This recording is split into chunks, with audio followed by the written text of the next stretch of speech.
Did Beterbiev beat Bivol? Watch this video. Hello, welcome to On Me Edson. I hope you're all well. So last night was Beterbiev against Bivol.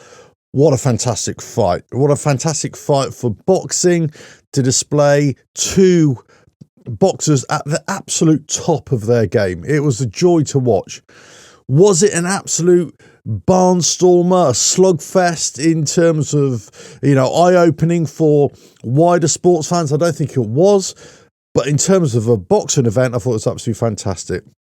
Before I get into that, I'm going to quickly talk about the undercard, where I thought a couple of fights were, they were just a bit odd. I thought Sky Nicholson's fight against Raymond Chapman, I thought that was a great fight to watch, actually. I was really intrigued, and it was interesting to see how Sky Nicholson, she changed her approach, her tactics, and I love seeing this about any sports people, but certainly boxers. So the way that things are not quite working out and you change it up off the back foot a little bit, and you just point all the way through, and she won comfortably. It was a great performance. Take nothing away from Raymond Chapman, but Sky Nicholson did absolutely great.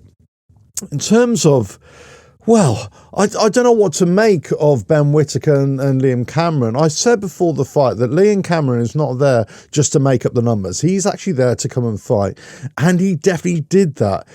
I thought he was taking it to him. I thought he was the harder hitter. I thought he was hurting Ben Whittaker more than Ben Whittaker was hurting him. But that is by the by, really. So I thought Liam Cameron was definitely on the ascendancy. I thought he was starting to take over the fight. And then it's just the weirdest thing that Liam Cameron was pushing on Ben Whittaker. They went over the top rope, and this is something you very rarely see. Both went sort of head first down onto the outside of the rope to the canvas. I thought either one of them could have come away with, I thought either one would have broken their neck, to be quite honest with you. But it was the strangest thing that after a short period, Liam Cameron sort of got himself together, got back in the ring, stood up and stumbled, and away he went.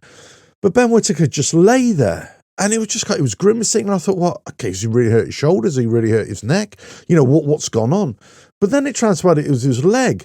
Then you look at the footage, and even the commentator was going, what's going on here? None of us could really work out what's going on. I don't know what he was feeling.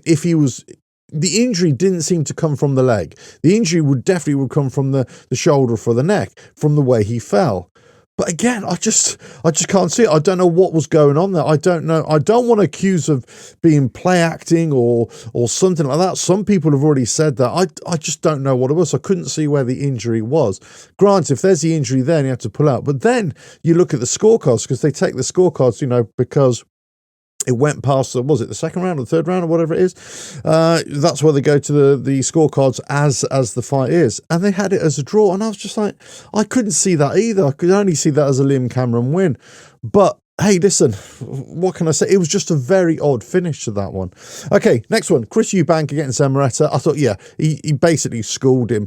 But as the commentator was saying, or the commentary that I was watching, Eubank was leaving himself open to the right counter on numerous occasions. He was getting caught with a better boxer, with a better opponent. He might get exposed. What was really interesting, the before and afters in terms of Conor Benn. Conor Benn then got into the ring. They had the face-to-face the day before in a hotel lobby type thing. And now as if, okay, we're going to make this one. I don't know whether this fight will ever happen. I'll wait. I'll see when it happens, before I get excited. But as I say, Conor Benn looks up for it, definitely. And Eubank, he got cut as well himself. But I don't know if that was from a clash of the heads. But I tell you what, there were some moments in the fight against Zamareta. Yes, again, you could say Zamareta not exactly at that level, but he looked really good. Chris Eubank, he looked really good, fluid, put the combinations together, and when he wanted to, when he won on the jab, and when he looked really good. So all I can say is, good job. But that's all you can only judge by the opponents that is in front of you, and he did a good job against Zamareta, I've got to say. Okay, next one, Jaya Pattaya against Jack Massey. Again, a great slugfest, but it was just, for me, it was just so one-sided that it was pretty poor. And this is nothing against Jack Massey at all, and this is all the praise to Jai Pataya, because he just really beat him up. And do you know what? So I think I've heard on the you know, in the ether, some people saying, well, the towel shouldn't have been thrown in. I totally disagree with that. I think the towel should have been thrown in. I thought it was the right decision from the you know, from the corner, from the coaches, to say Jack Massey was just getting tuned up there completely, and he had no defense, and it was just getting worse and worse. You know, if the ref didn't jump in, you know, the point is the ref wasn't going to jump in because he hadn't reached that stage where Jai Pataya was, you know, on the verge of knockout. But at the same time, the corner could see that it was, you know, definitely no way to go. So, you know, completely the right decision. And yeah, Jai Pataya, he kind of really showed his levels there. He really absolutely showed his levels. And all I can say is I hope that Jai Pataya, you know, has a unification fight against Chris Billam-Smith now, because that seems like the likely next opponent. If Chris Billam-Smith comes through the Zordo fight, of course, which is happening on the Riyadh Season Latino card as well, isn't it? But anyway, great display. Fantastic. Probably, you could say, on the undercard, the best display of the undercard. My opinion, okay? Okay, next, Fabi Wardley against Fraser Clark. I was so looking forward to this fight. And, you know, like many people thinking this is just going to be another slugfest, it's not going to be a banger. But I did say before the fight, if you go back and watch some videos, I said I did fancy Fabio Wardley because I thought that he would have learned more from their first encounter than possibly Fraser Clark would have done. And by God, did he ever show it. You know, he caught Fraser Clark and he went for the kill straight away. He didn't rest on his laurels. He went for the kill. He capitalized on it. That was the game plan. That's in interviews afterwards, that's what they said that they missed in the first fight, that they didn't really capitalize on any advantages that they gained, or he'd gained during the fight. Devastating knockout. And Fraser Clark just looked, I mean, I don't know if he sustained any serious damage there. Hopefully not, but he did not look well at the end of that.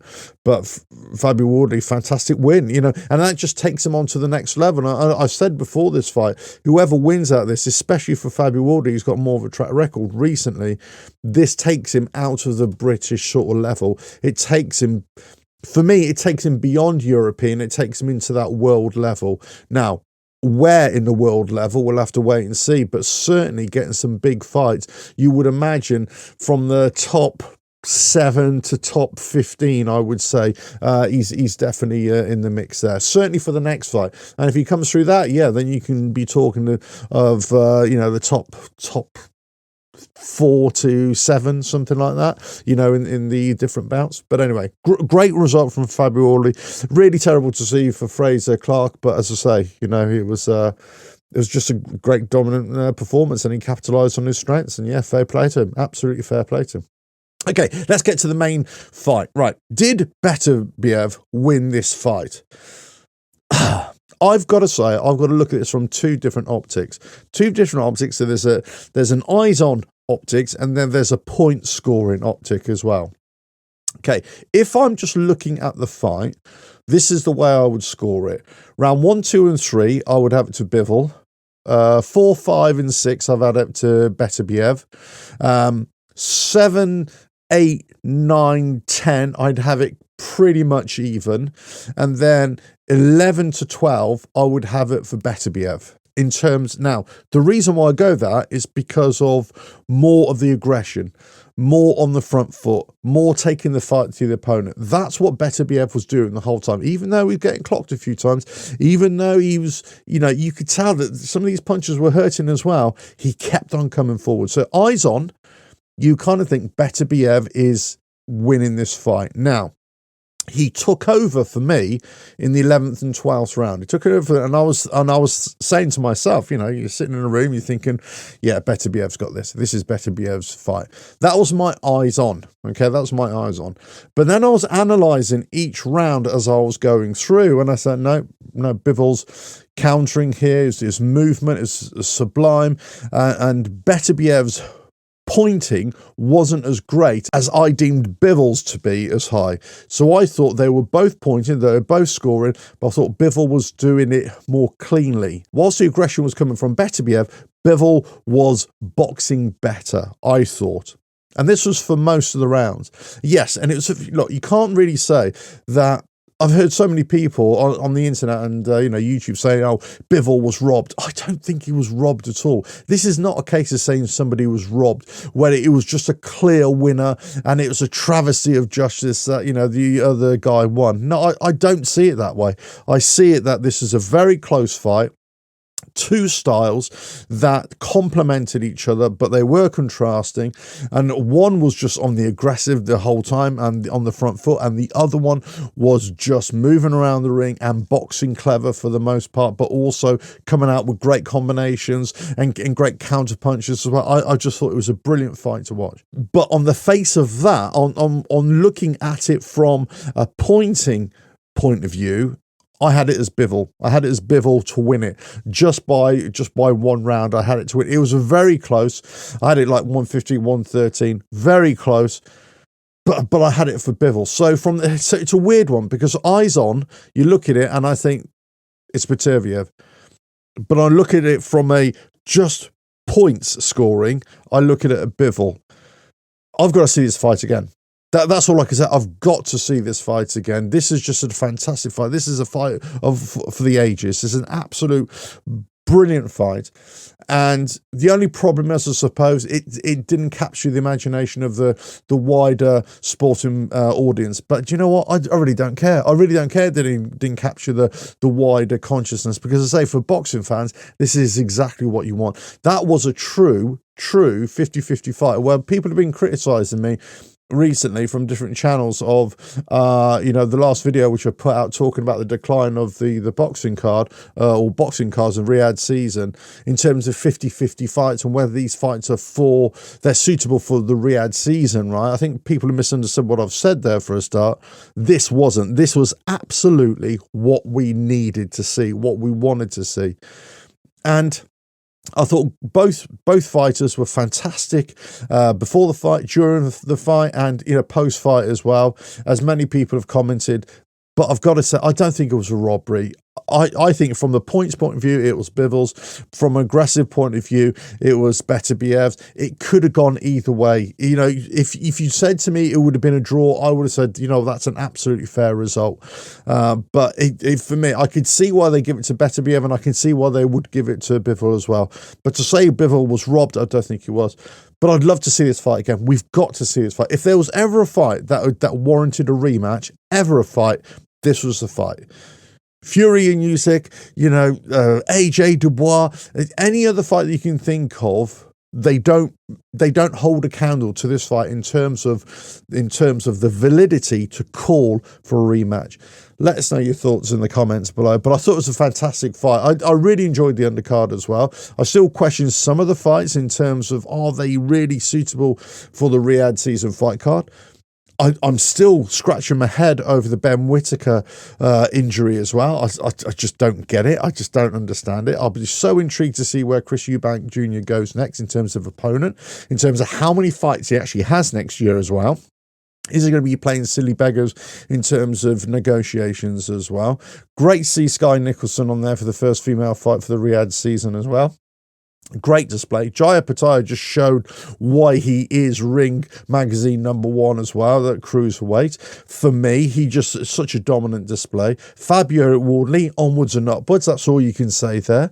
But in terms of Beterbiev and Bivol, I thought, yeah, look, I am not mad at the result. That's all I can say. I'm not mad at the result, because I can say, yeah, I can see it. I can see it. Let us know your thoughts in the comments below. If you like what I do here, well, just keep on watching the videos. You may be the only ones who are. Catch you again. Bye now.